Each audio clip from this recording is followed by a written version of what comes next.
Good morning. It's Monday, the 17th of June, and we're here to look at some of the daily astrology. Just a reminder before we do that, the second of the easy way to learn astrology videos was recorded on Friday, and I did put it in the right folder on my YouTube channel called The Easy Way to Learn Astrology, and it also went on to the Easy Way to Learn Astrology Facebook page. So hopefully, if you are wanting to get more astrology, get more information, refresh your astrology, see how other people do it. It's all different with psychological astrology. Then it's free. You don't need to buy anything, so why not just listen to the video? You can buy a book, it's £13. So there we go. So that's done. The training videos, or rather the Easy Way to Learn Astrology videos, go up once a week on a Friday. Okay. So we're here to look at today. Right. I'm going to share. There we go, so we can see the chart. There we go.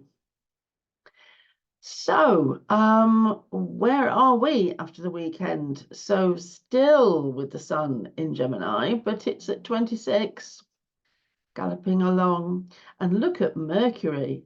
So Mercury's gone all the way past on the other side of the sun and has emerged from the other side and is at 29:57.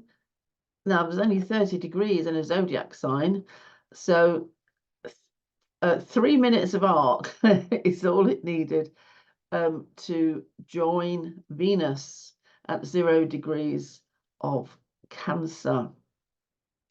So a Mercury-Venus conjunction in Cancer, actually. But don't forget, when we look at the edge of these zodiac signs, the planets aren't that comfortable with the new sign. Yes, they sense change, but they don't immediately feel like they're immersed in Cancer. It takes just a few, maybe a degree, to work it all out. So with Mercury in Cancer just on the edge of Gemini going into Cancer, we've got there the highlight of Gemini and a highlight of Cancer, and we've got the influence of two planets. So we've got Mercury and we've got Venus. Now remember, Mercury and Venus don't leave the sun's side, and in actual fact those parts of us are the important parts of us. Let's pretend we're a solar system, shall we? And the sun is our spirit at the center. And then coming away from the sun, the next planet is Mercury. And that's how we learn to communicate, how we notice things. Now, without that ability, we can't do much else. So that's the first ability we get, that we can categorize, that we can assess, because we need language or symbolism to do that. Okay, and then we move on to Venus, which gives us our self-esteem, but also tells us what it is we like, what we want, what we desire, what we're attracted to. We need to know that so we can go out and get it. Those two human traits are very, very close to the center of the human being. Okay. Now, if you think about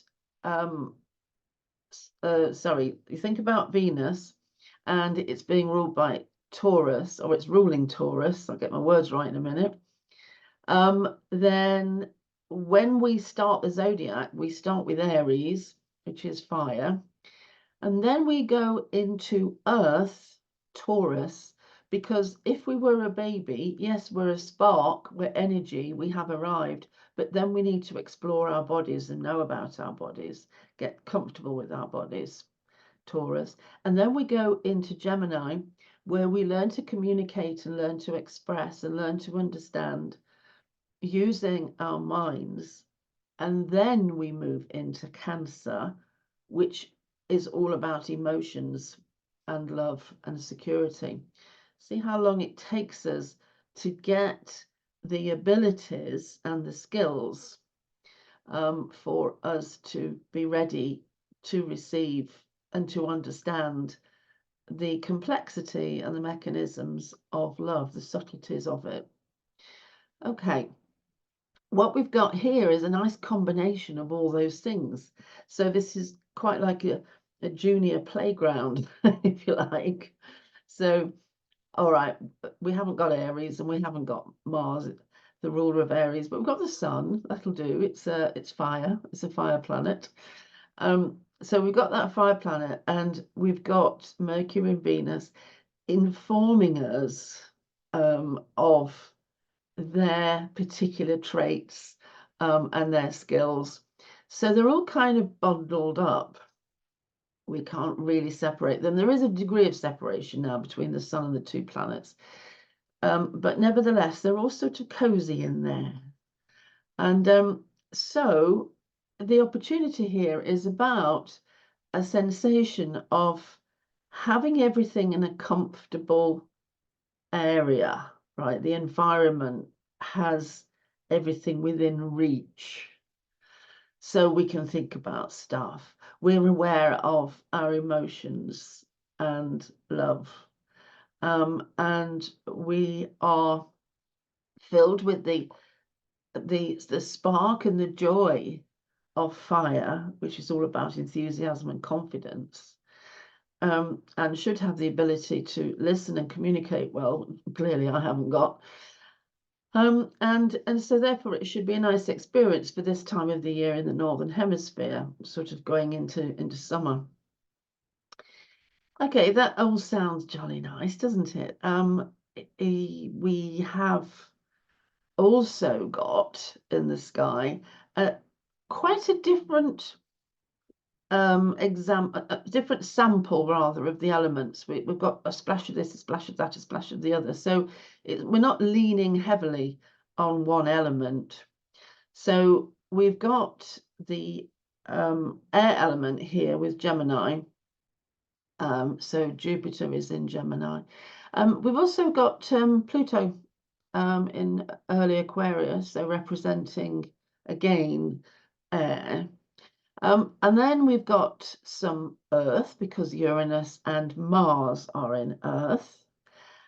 Ceres is in her favorite Earth sign, Capricorn.